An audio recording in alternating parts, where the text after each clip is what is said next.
Meus irmãos, abramos a palavra de Deus na segunda carta de Paulo a Timóteo. Segunda carta de Paulo a Timóteo. Hoje nossa exposição se concentra nesse texto e a ideia é que nós compreendamos, mais uma vez, uma das facetas do testemunho.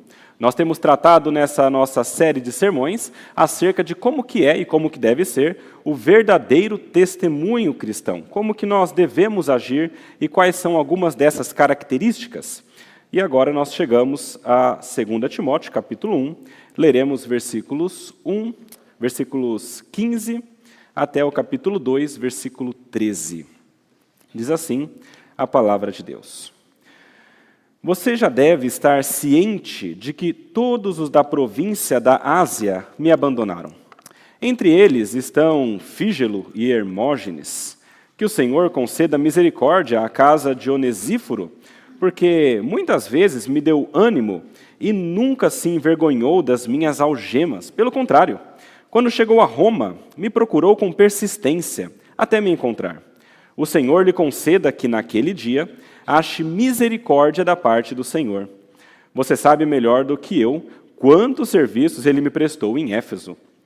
Quanto a você, meu filho, fortifique-se na graça que há em Cristo Jesus. E o que você ouviu de mim na presença de muitas testemunhas, isso mesmo, transmita a homens fiéis, idôneos para instruir a outros. Participe dos meus sofrimentos como um bom soldado de Cristo Jesus.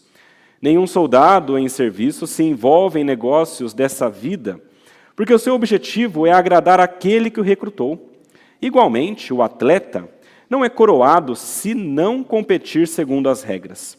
O lavrador, que trabalha, deve ser o primeiro a participar dos frutos.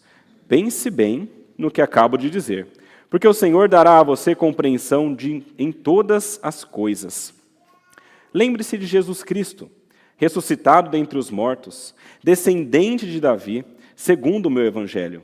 É por ele que estou sofrendo até algemas como malfeitor, mas a palavra de Deus não está algemada. Por esta razão, tudo suporto por causa dos eleitos, para que também eles obtenham a salvação que está em Cristo Jesus com glória eterna. Fiel é esta palavra. Se já morremos com ele, também viveremos com ele. Se perseveramos, também com ele reinaremos. Se o negamos, ele, por sua vez, nos negará.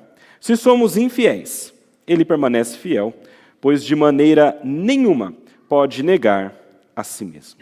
Até aí a palavra de Deus. Vamos orar, meus irmãos. Pai amado, neste momento nós queremos rogar a Ti, que pela Tua graça o Senhor nos ilumine com o Teu Santo Espírito.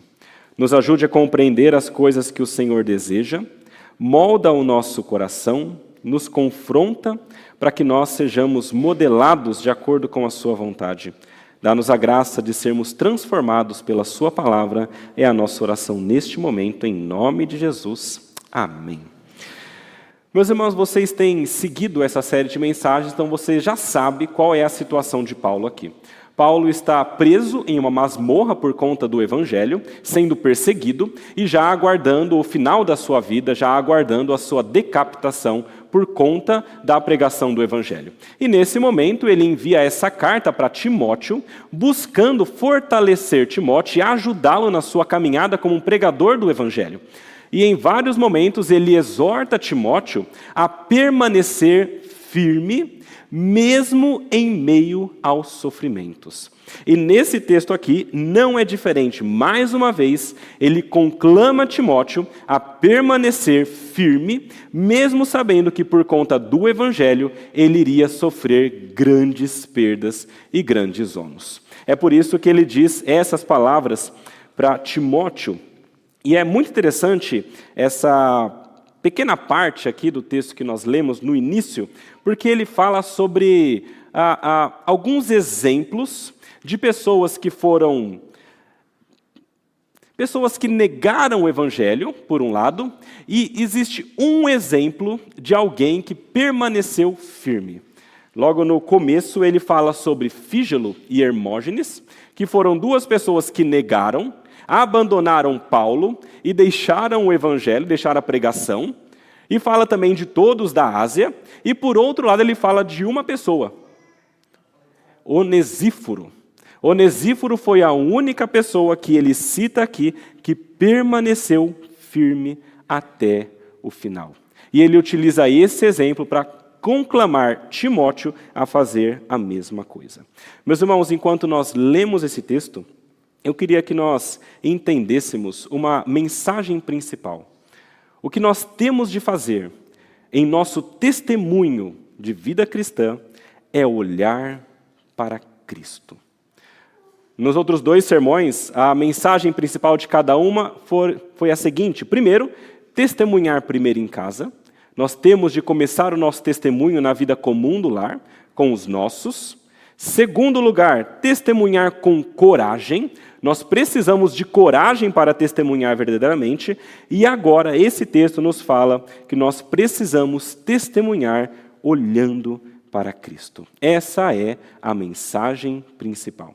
E essa mensagem principal eu gostaria de dividir em 3. Primeiro, o que é que nós podemos fazer para não desistir diante dessas dificuldades? Segundo, para que é que nós fazemos isso? Quais são os objetivos que nós iremos alcançar se nós, de fato, fizermos aquilo que Paulo nos manda? E, em terceiro lugar, como que nós podemos fazer isso? Primeiro, o que fazer? Segundo, para que fazer? E terceiro, como que nós podemos fazer? Em primeiro lugar, esse texto nos mostra, meus irmãos, o que é que nós temos de fazer para não desistir, para nós sermos mais parecidos com Onesíforo do que com os outros 2 que foram os exemplos negativos. Meus irmãos, Paulo cita aqui, como eu falei, vários exemplos negativos e apenas um positivo. E eu acho que isso começa a mostrar para nós uma questão importante. A primeira questão que Paulo mostra para nós aqui é que existem muitas pessoas, ou o maior número de pessoas são daqueles que desistem e um número menor de pessoas daqueles que permanecem firmes. Tem muito mais gente que na caminhada cristã em algum momento vai desistir do que pessoas que de fato continuarão até o final. Onesíforo contra Fígelo, Hermógenes e todos os que estavam na Ásia. E a grande pergunta é, por que é que essas pessoas desistem do testemunho do Evangelho? Meus irmãos, há muito a perder. Há muitas coisas a serem perdidas, especialmente nesse tempo. A palavra mostra que Onesíforo, quando chegou até Paulo, ele procurou Paulo com muita ênfase, com muito desejo de encontrá-lo, e demorou para conseguir encontrá-lo, porque ele estava perdido, ele estava colocado em um local onde ninguém sabia a sua localização, em uma masmorra, mas ele continuou procurando com ênfase até encontrá-lo. Quando ele encontra, certamente o Império Romano começou a olhar para esse homem como alguém que estava relacionado com esse criminoso. Meus irmãos, Onesíforo certamente teve perdas por estar se relacionando e tendo alguma conexão com uma pessoa que era uma pessoa negada e rejeitada pelo Império. E eu acho interessante quando a gente olha a história de Onesíforo, e parece que é isso mesmo, ele é um daqueles ilustres homens que são pouco comentados. Eu mesmo, antes de preparar esse sermão, eu não tinha parado para pensar o quão importante Onesíforo foi. É uma daquelas pessoas que tem um nome pouco conhecido, mas que foram extremamente importantes. Paulo disse que Onesíforo foi uma pessoa que trouxe ânimo para ele. A palavra no grego é alguém que trouxe alívio, que trouxe refrigério para o coração dele. Onesíforo, esse homem pouco conhecido. Esse homem muitas vezes ajudou Paulo lá em Éfeso. A gente não sabe exatamente como, mas Timóteo sabia muito bem. Onesíforo foi alguém que ajudou grandemente Paulo, também lá em Éfeso. E esse mesmo Onesíforo, aparentemente, era alguém que iria sofrer por conta dessas coisas. E eu fico pensando aqui em Paulo. Às vezes eu acho que a gente lê a Bíblia e não consegue perceber o sentimento das pessoas. Mas eu fico imaginando Paulo que estava naquela masmorra e de repente chega alguém que ele conhece, alguém que o ama, alguém que está preocupado com ele e vai visitá-lo na prisão. Talvez nós tenhamos alguma referência quando nós ficamos adoentados. Quando nós estamos adoentados e, por algum motivo, então, por essa doença, nós estamos separados daquelas pessoas que nós amamos, nós estamos sozinhos, quando alguém, qualquer pessoa que seja, vem nos visitar, isso é extremamente significativo. E eu imagino que isso aconteceu com Paulo por conta desse homem, pouco conhecido, que foi visitá-lo. Agora, essa visita, como eu falei, não foi uma visita que saiu sem consequências. Tanto é que Paulo diz, eu oro ao Senhor, eu rogo ao Senhor para que Ele conceda misericórdia à casa de Onesíforo. Talvez a oração de Paulo por Onesíforo seja porque a casa dele, a família dele, teria sofrido ou sofreria alguma coisa por conta dessa visita. Talvez ele tenha feito essa oração porque ele sabia que Onesíforo talvez fosse morto. Alguns comentaristas entendem que Onesíforo de fato morreu por ter ido visitar Paulo. E então a oração de Paulo, conceda misericórdia à casa de Onesíforo. Mais do que isso, Paulo ora para que Onesíforo encontre misericórdia naquele dia. Tudo isso, meus irmãos, mostra para nós que a expectativa de Paulo é que Onesíforo, esse homem, de alguma maneira, recebesse de Deus um pagamento, uma recompensa pelo que ele estava fazendo, mas Paulo sabia que ele iria sofrer as consequências terrenas. A misericórdia que ele iria encontrar não seria nesse mundo, mas seria naquele dia, no dia final, o dia em que Cristo voltaria. Meus irmãos, Onesíforo sabia disso. E ainda assim, ele foi atrás para visitar Paulo e continuou pregando o Evangelho. Mas muitas pessoas não estão dispostas a sofrer o que esse homem sofreu. Como eu já citei outras pessoas que foram citadas também por Paulo. E eu acho interessante Paulo citar esses exemplos, porque quando ele chega no capítulo 2, ele começa o versículo 1 dizendo o seguinte, Timóteo, você está percebendo? Você está percebendo que muitas pessoas negam e poucas pessoas continuam? Você está percebendo que a maioria deixou por conta do sofrimento e apenas um homem permaneceu? E você sabe que você não é diferente dessas pessoas? Você, Timóteo, sabendo disso tudo, meu filho, fortifique-se na graça que há em Cristo Jesus. Meus irmãos, a orientação, o comando de Paulo para Timóteo, baseado nessas testemunhas que ele deu, nesses exemplos, os negativos e o positivo, era mais ou menos esse. Você precisa se fortalecer, porque se você não se fortalecer, você vai ser como aqueles que se perderam, e não como Onesíforo. Você não é melhor, você não é mais bonito, você não é diferente, e você certamente está sendo tentado a deixar o Evangelho também. Se você não vigiar, você vai cair no mesmo problema. Seja fortalecido em Cristo. Meus irmãos, só essa ordem de Paulo já começa a me trazer alguns ensinamentos à mente. O primeiro deles é que nós não podemos confiar em nossa própria força. Nós não podemos confiar na nossa própria força. Eu, durante a minha infância e adolescência, eu fui muito à praia. Eu não sei se vocês já tiveram a tristeza de ouvir algumas histórias assim na praia, mas eu lembro que durante a minha infância eu ouvia várias vezes histórias de afogamento. E então me falavam, olha, teve um afogamento ali na praia tal, teve um afogamento na outra praia, ele era um jovem de 18 anos, um rapaz, um homem de 35, geralmente homem. E aí, a história que a gente mais ouvia era assim, ele sabia nadar muito bem.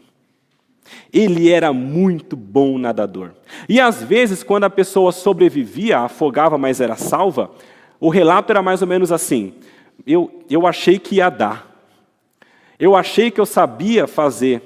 Eu achei que eu conseguia. mas então a maré subiu mais do que eu previa, mas então a onda veio mais forte do que eu achava, mas então a correnteza veio e me levou mais do que eu previa.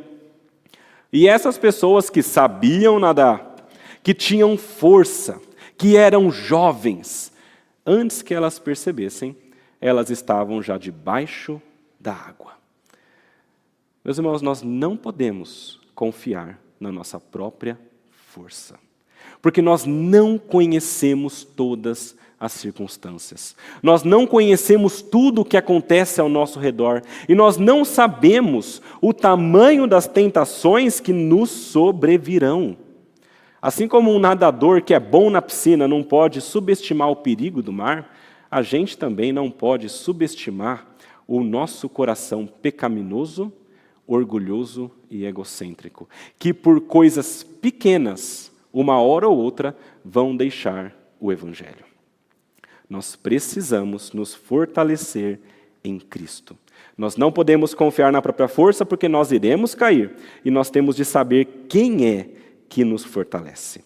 Eu gosto muito do exemplo de Paulo nesse sentido, porque Paulo ele tinha uma visão muito real das coisas. Ele sabia que ele era um ótimo pregador da palavra, ele sabia que ele era um apóstolo que levava o evangelho, ele sabia, ele até fala que de uma certa maneira ele era o maior, mas sabia também que ele era o menor. Ele dizia, eu alcancei muito, mas espera aí, na verdade não fui eu, foi a graça de Deus em mim.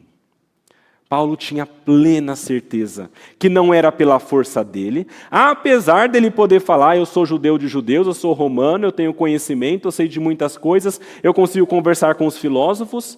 Apesar de tudo isso, ele diz, não sou eu, é Deus agindo em mim. Meus irmãos, nós precisamos ter muito firme isso em nossa mente. Não somos nós e não é a nossa força. É Deus que age em nós. E, vendo o exemplo de Paulo, a gente conhece e sabe que ele chegou a essa conclusão e não foi tão fácil possivelmente.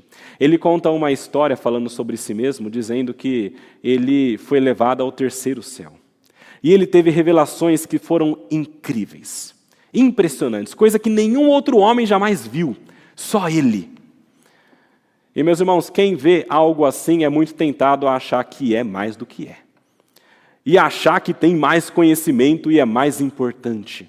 E então ele continua dizendo o seguinte, e Deus, para mostrar para mim que eu não era tudo aquilo que eu pensava que era, ele colocou na minha carne um espinho. Eu não sei o que é esse espinho na carne. Eu sei que doía. E eu sei que esse espinho na carne que Paulo tinha, ele pediu para Deus tirar 3 vezes, Deus negou, não vou tirar. E a resposta de Deus para Paulo foi assim, a minha graça te basta. Você precisa entender que você depende de mim. É a minha graça que eu vou te dar, e isso vai ser suficiente. E você precisa compreender que você não é melhor, não é maior, e eu te dou graça, mas entenda, sou eu.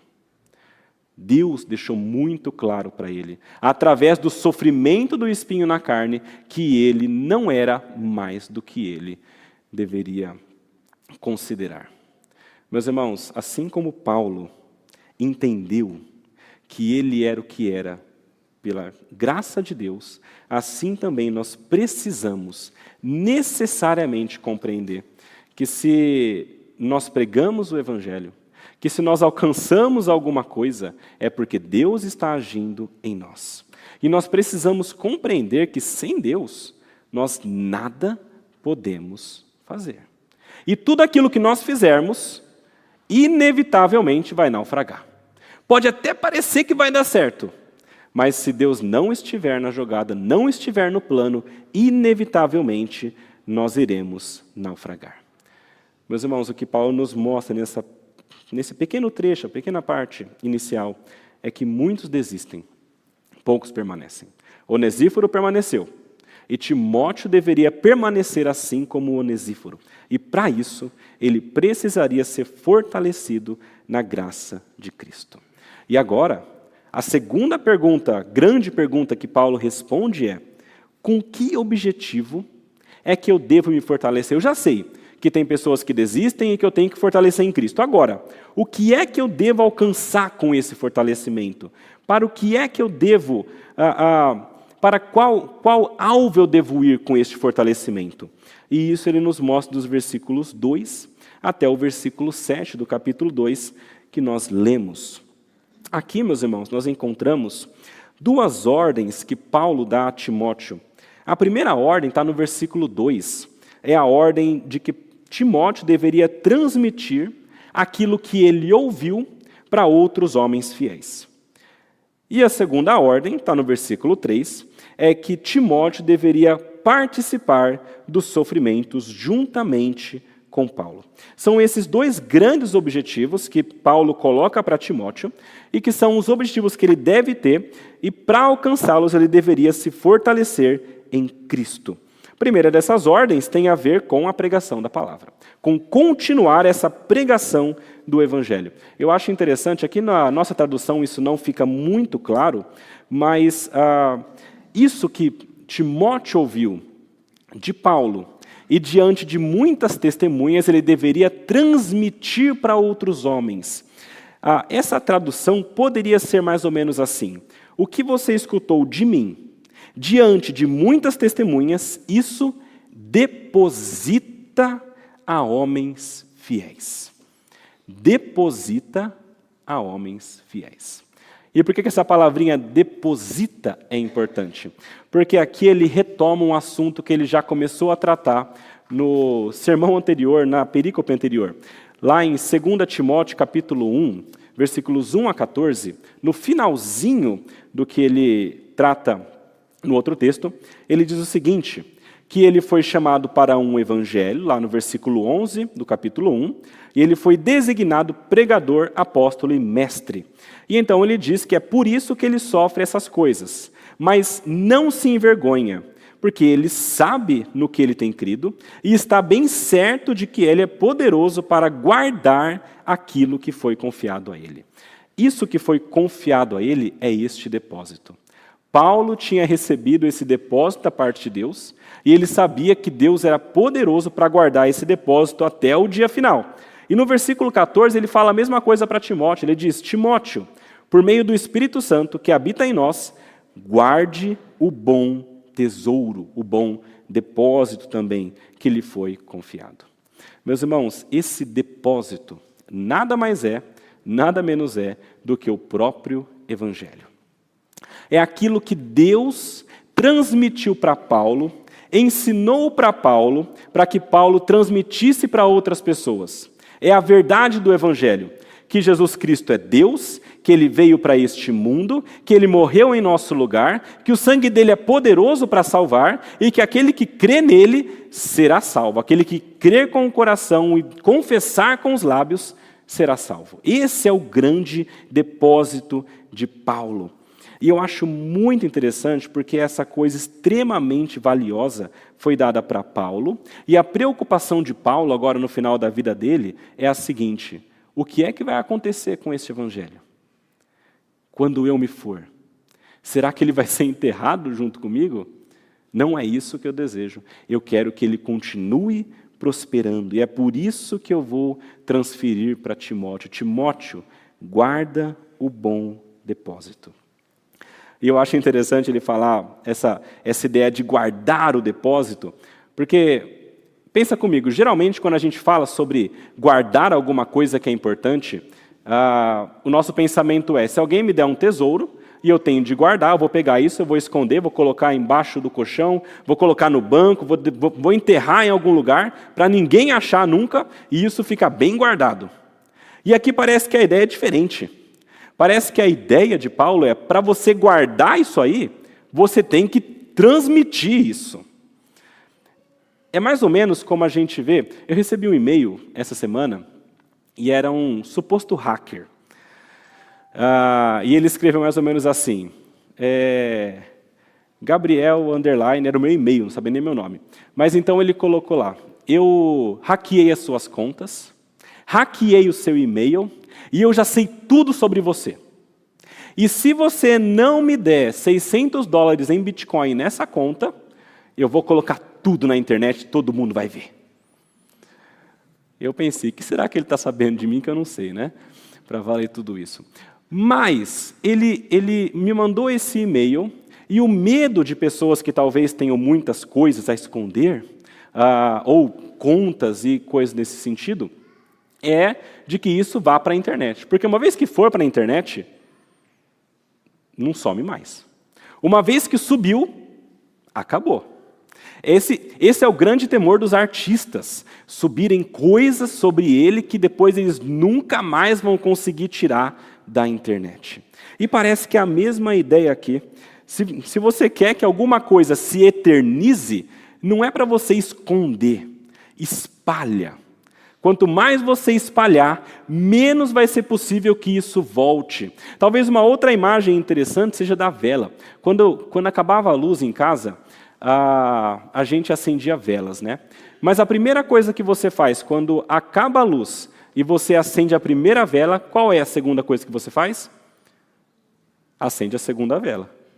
Porque se apagar o fogo da primeira, tem a segunda lá para você acender também, e assim você vai acender. Né? A primeira coisa que você tem que fazer. E quanto mais você acende, mais isso vai iluminando. E mesmo que apague o fogo dessa aqui, ela continua aqui. E o fogo é uma coisa interessante, porque o fogo ele não divide, ele multiplica. Você vai colocando, colocando, colocando. E é interessante porque parece que é exatamente isso que Paulo tem em mente. O bom depósito é esse fogo, é essa chama, é essa verdade do Evangelho, que vai passando de vela em vela, até chegar nas velas que Deus quer. É isso. Eu fico imaginando quantas velas que foram necessárias para esse fogo chegar até aqui hoje. Você hoje, no Brasil, no ano de 2023, falando português, você hoje tem o conhecimento de uma verdade que foi demonstrada e revelada no Oriente Médio há 2000 anos atrás. Como? Pessoas idôneas que receberam o depósito e transmitiram o depósito. Uma vela que passou para outra vela, que passou para outra vela, que passou. Quantas milhares de velas que há entre vocês e Timóteo? Que há entre vocês e Paulo? Muita gente nessa cadeia que Deus utilizou de acordo com a vontade dele. Milhares. E a pergunta que a gente tem de fazer hoje é, você tem esse depósito já? Você já conhece o Evangelho? Isso já está com você? E a pergunta é, você vai fazer o que com isso? Você vai esconder? Vai colocar uma redoma na sua chama?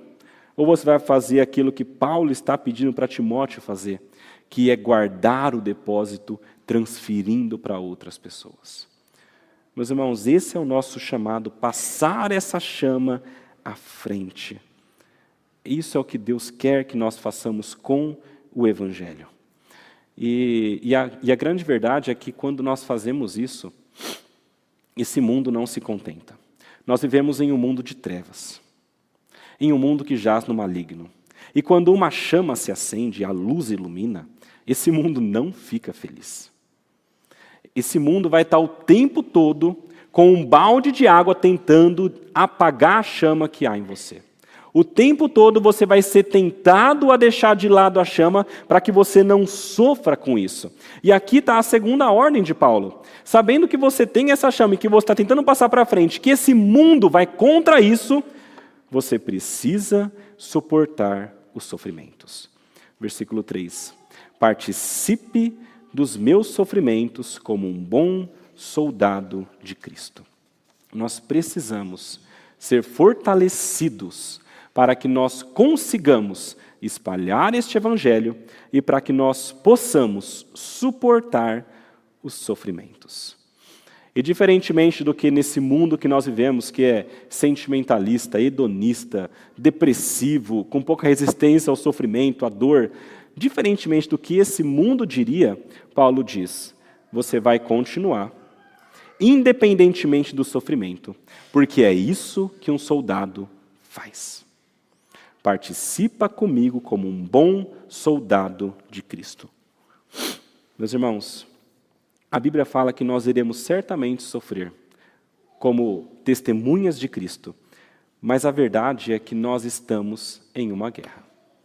A verdade é que nós temos de olhar para isso, tudo que está acontecendo aqui, não como se nós estivéssemos em nossa casa descansando, mas como se nós estivéssemos, de fato, em um campo de guerra. É por isso que Paulo traz essa imagem do soldado. E não só do soldado, ele fala do soldado, ele fala do atleta e ele fala do lavrador. São 3 imagens que transmitem algo parecido, mas com ênfases também diferentes. Ele fala sobre este soldado, isso tem a ver com uma mente focada na missão e que não se distrai com facilidade com coisas pequenas e inúteis. Nenhum soldado em serviço se envolve em negócios dessa vida, porque o seu objetivo é agradar aquele que o recrutou. Se você é cristão, e se você é uma testemunha, você é um soldado e precisa permanecer como um soldado.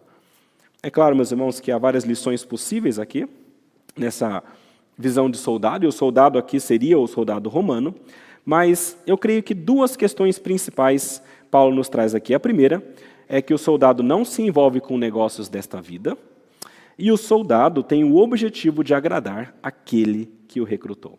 Eu não sei se vocês conhecem, aqueles que talvez serviram o exército sabem, mas existe o juramento à bandeira. Toda pessoa que entra para as Forças Armadas, ele tem que, em algum momento da vida, jurar a sua lealdade à bandeira. E eu resgatei isso aqui, é bem interessante. Diz o seguinte, é o soldado jurando a bandeira. Ele diz, incorporando-me ao exército brasileiro, prometo cumprir rigorosamente as ordens das autoridades a que estiver subordinado. Respeitar os superiores hierárquicos, tratar com afeição os irmãos de armas e com bondade os subordinados, e dedicar-me inteiramente ao serviço da pátria, cuja honra, integridade e instituições defenderei com o sacrifício da própria vida. Meus irmãos, esse é o juramento à bandeira do Exército Brasileiro, das Forças Armadas em geral, na verdade. E todos os que entram lá juram isso aqui. E a pergunta é, se um soldado brasileiro jura isso para uma pátria terrena, quanto mais nós deveríamos jurar lealdade a Deus, que nos salvou e nos transferiu para o império do seu amor, para o seu reino do Filho do seu amado, quanto mais nós deveríamos jurar lealdade a Deus e estarmos preparados para abrir mão de nossa própria vida. Meus irmãos, uma testemunha verdadeira deve estar disposta a abrir mão das coisas deste mundo e desta vida. Paulo cita um homem chamado Demas e diz que Demas deixou o evangelho, deixou o testemunho, porque ele foi atraído e preferiu as coisas deste presente século. E nós não queremos ser como Demas. A maior vergonha que existe para um soldado é aquele que deserta. O desertor é aquela pessoa que é considerada pelo exército como um traidor da pátria. E isso nós não queremos em relação a Deus. Nós precisamos ser focados na nossa missão. Meus irmãos, nós somos soldados, e acho que isso tem que ficar firme em nossa mente. Nós somos soldados em um território inimigo. E por mais que nós não queiramos reconhecer isso, nós estamos em um território inimigo. Eu não estou falando que as pessoas são todas inimigas suas, não é esse o ponto. Mas nós estamos em um mundo que jaz no maligno. E nós estamos sendo atacados, sim, em nossa fé. E a nossa função deveria ser abrir cada vez mais caminho para o Evangelho. E nós temos resistência, sim. E aí eu fico imaginando e olhando para a igreja, e às vezes eu acho que a gente perdeu isso de vista. Imagine, por exemplo, se uma grande nação, imagine que uma grande potência do mundo decide que vai invadir o Brasil. Essa grande potência do mundo vai invadir o Brasil. E aí os soldados começam a chegar. E os brasileiros começam já a ter medo, né? A gente vai ser dominado, com certeza. Mas eles começam a chegar, e aí alguma coisa diferente começa a acontecer.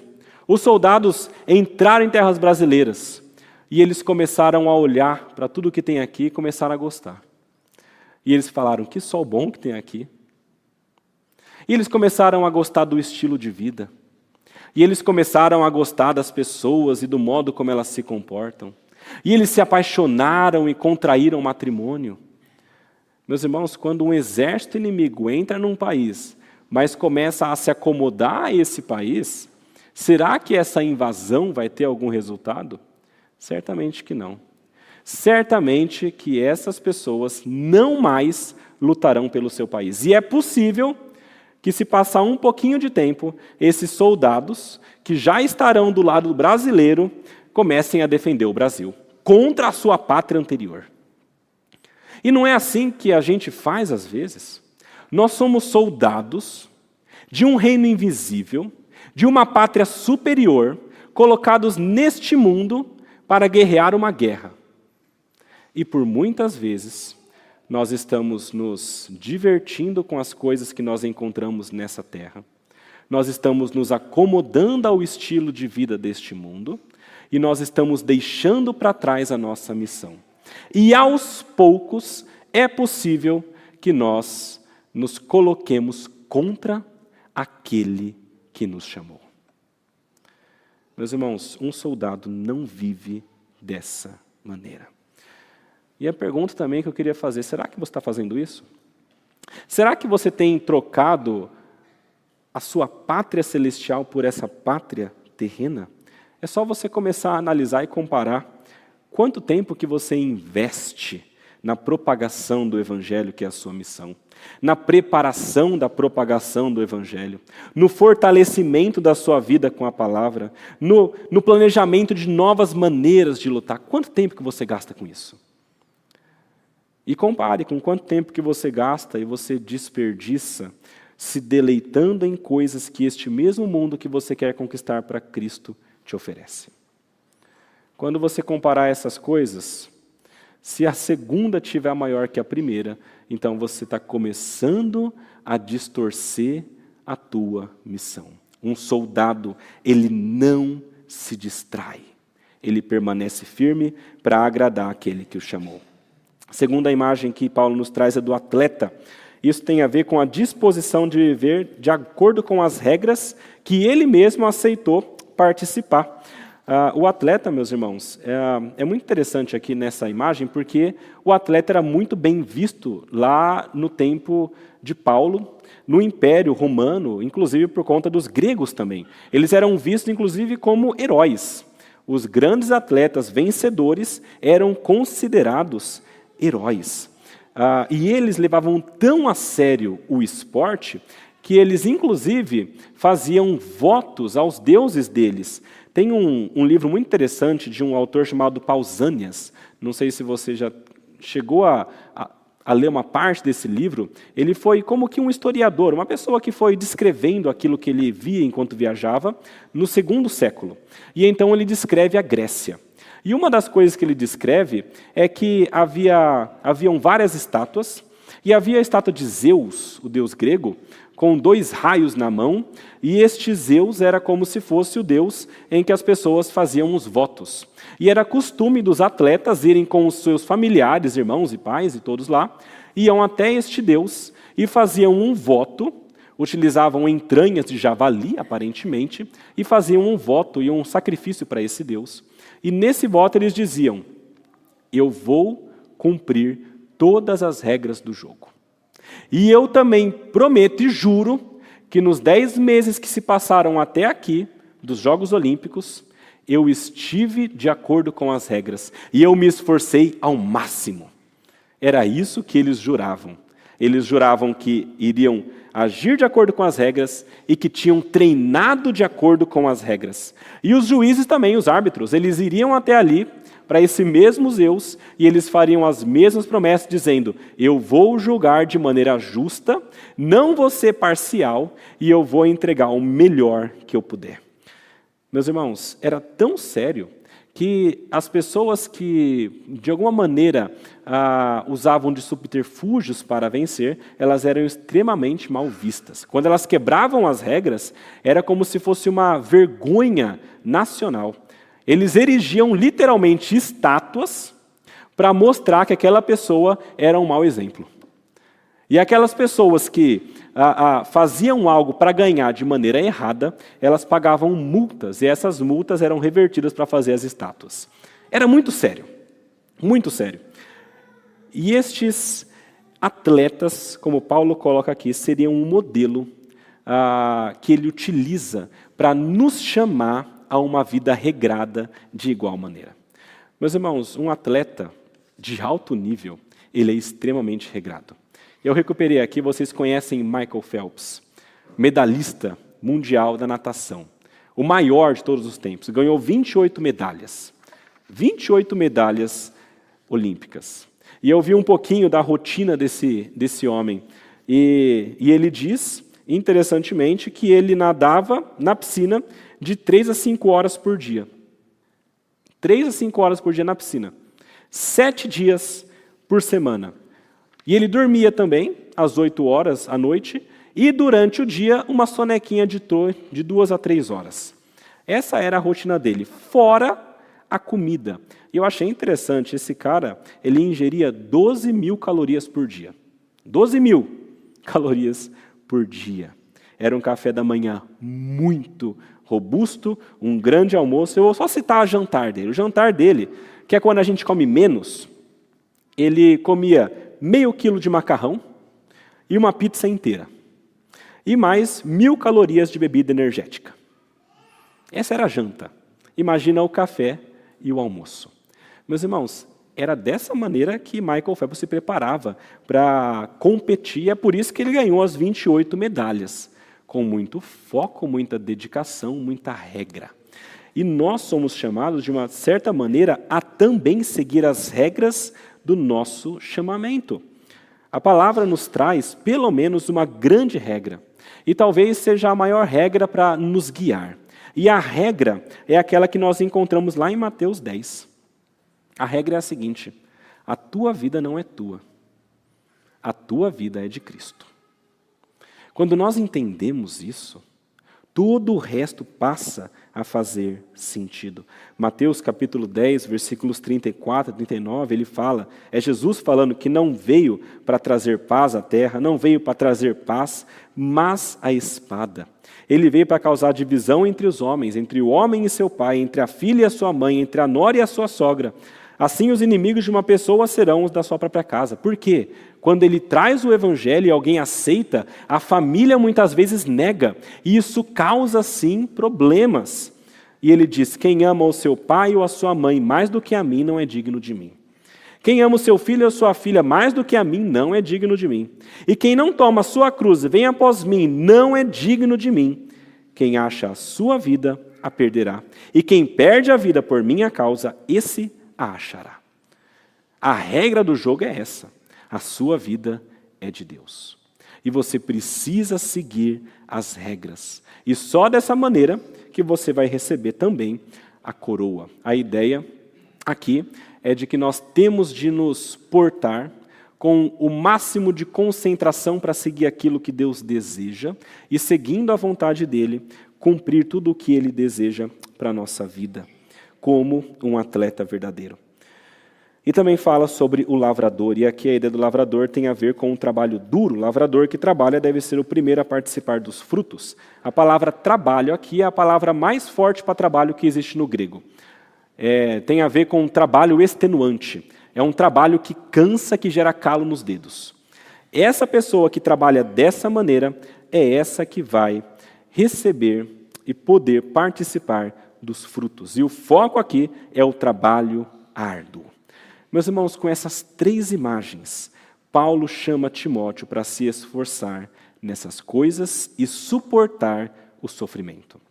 O soldado que está pronto para entregar a sua vida e sofrer dessa maneira. O atleta que está pronto para entregar toda a regra da sua vida, o controle, os seus prazeres e sofre dessa maneira. O lavrador que está pronto para entregar o seu trabalho, todo o seu esforço e sofre dessa maneira. Mas tudo isso ele faz porque ele está olhando para Cristo.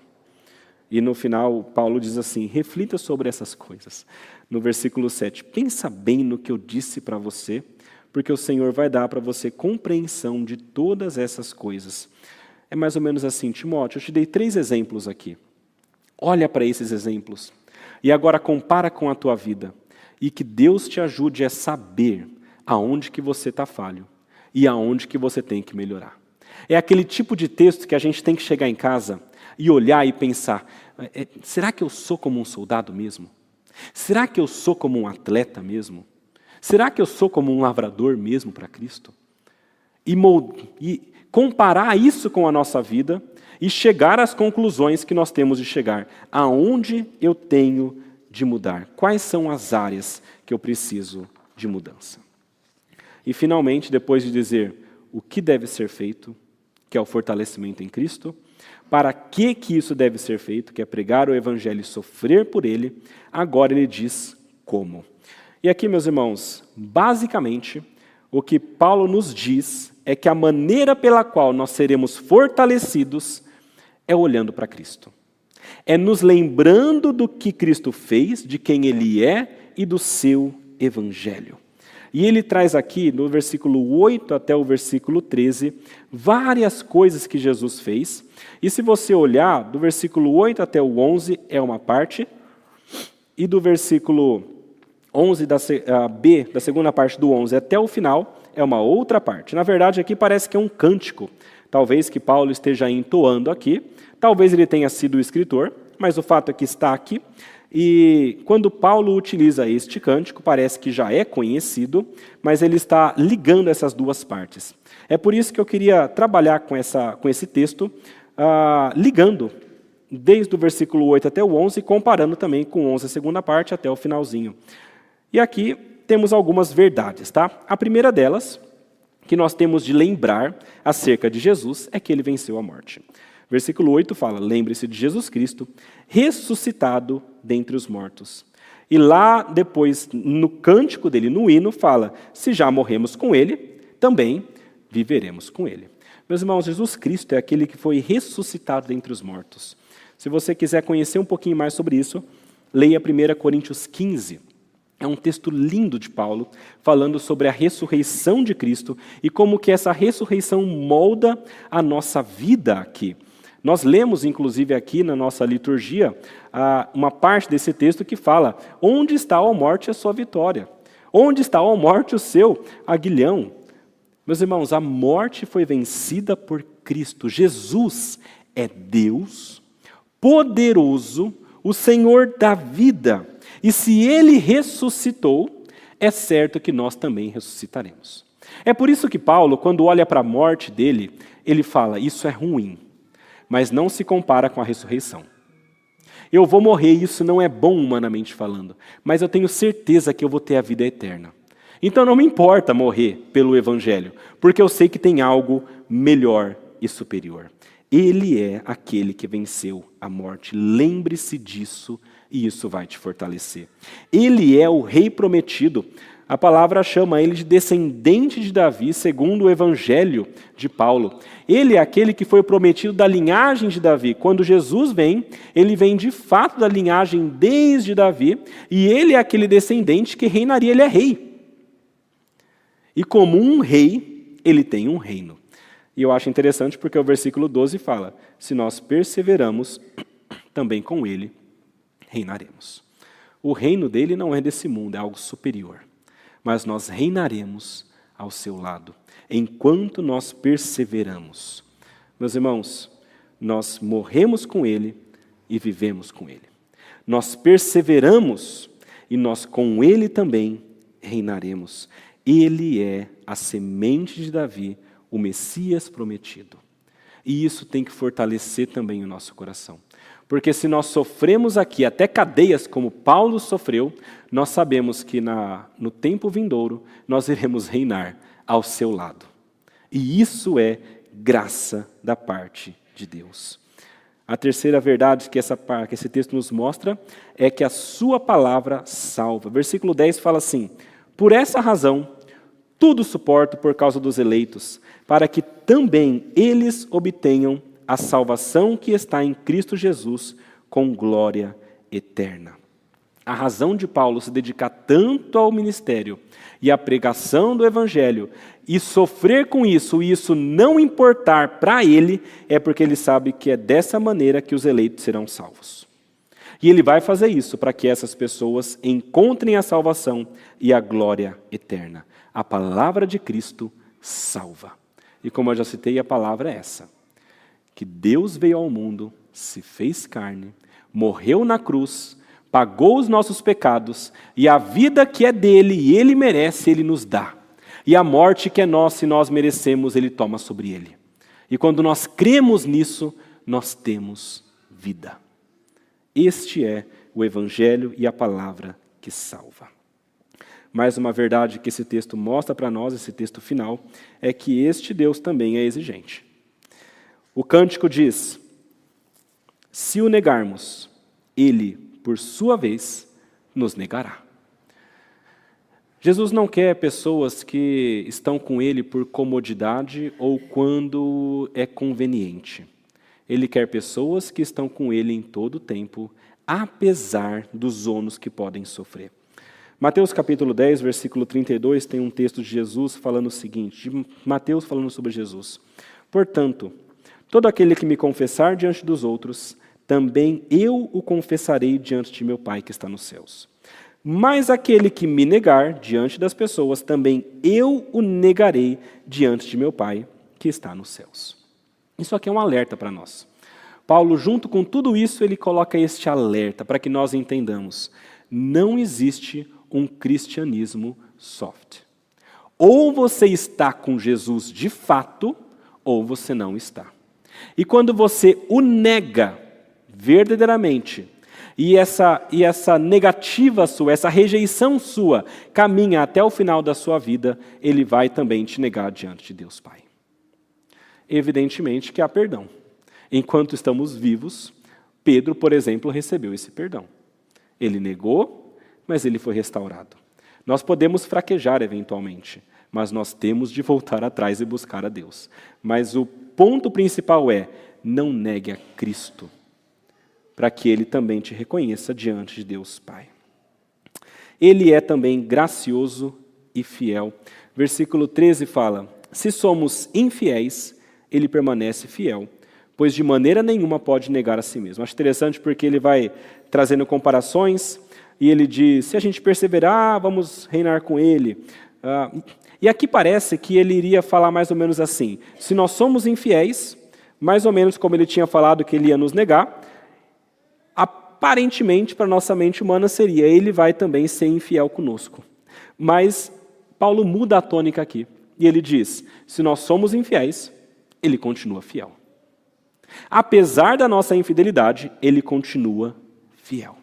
E o ponto principal aqui é entender o seguinte, apesar de nós sermos infiéis diante de Deus, ele vai permanecer fiel às suas promessas.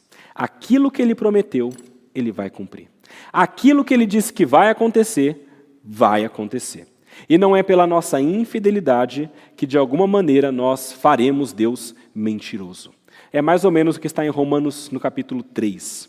Que seja todo homem mentiroso, mas não Deus, porque ele vai continuar sendo fiel.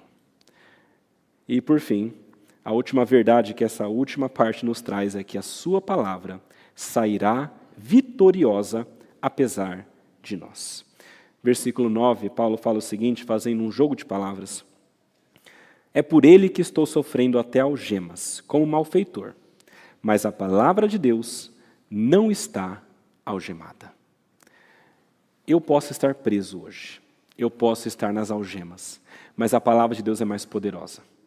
A palavra de Deus é maior. E mesmo que eu esteja preso, mesmo que eu morra, mesmo que eu seja enterrado, perca a minha cabeça, a palavra de Deus vai continuar. Porque Deus é fiel e não vai negar a si mesmo. E se o plano de Deus é salvar todos aqueles que são dele, por meio da pregação da palavra, ele vai fazer isso. Apesar da nossa infidelidade. A sua palavra sairá vitoriosa. E aqui, de novo, ele retoma aquilo que ele falou anteriormente. Não me envergonho do Evangelho, porque eu sei em quem tenho crido e estou certo de que Ele é poderoso para guardar aquilo que me foi confiado até o dia final. Meus irmãos, a palavra de Deus, ela vai chegar onde ela tem que chegar, apesar das nossas falhas. Nossa função é testemunhar com o máximo que nós pudermos, olhando para Cristo. Mas mesmo quando nós falharmos, nós podemos ter a tranquilidade de saber que Deus continua sendo Deus. E Ele continua sendo fiel. E a sua palavra vai chegar nos ouvidos que Ele determinou. E isso deve alegrar o nosso coração. Vamos orar, meus irmãos. Senhor nosso Deus, nosso Pai, nós somos imensamente gratos pela sua palavra, porque ela nos mostra a verdade. E nós somos imensamente gratos porque essa palavra chegou até nós, Pai. Nós sabemos que nós não merecemos, mas o Senhor, na sua soberania, fez acontecer. Nós sabemos que tudo isso dependeu de homens e mulheres dedicados ao Senhor, que pregaram o Evangelho de um a um, passando por tantas gerações, tantas pessoas até chegar até nós. E por isso te louvamos. E queremos rogar ao Senhor, Pai, para que isso não acabe em nós. Dá-nos a graça de continuar essa pregação. Dá-nos a graça de testemunhar olhando para Cristo, sendo fortalecido por Ele, sendo, Pai, capacitados por Ti. E dessa maneira, que nós possamos pregar o Teu Evangelho e que nós possamos suportar todos os sofrimentos e ônus que decorrerem disso. Dá-nos a graça de sermos soldados, atletas, lavradores do Senhor, que estão prontos a sofrer pela Tua obra. Essa é a nossa vontade, o nosso desejo, o nosso pedido, em nome de Jesus. Amém.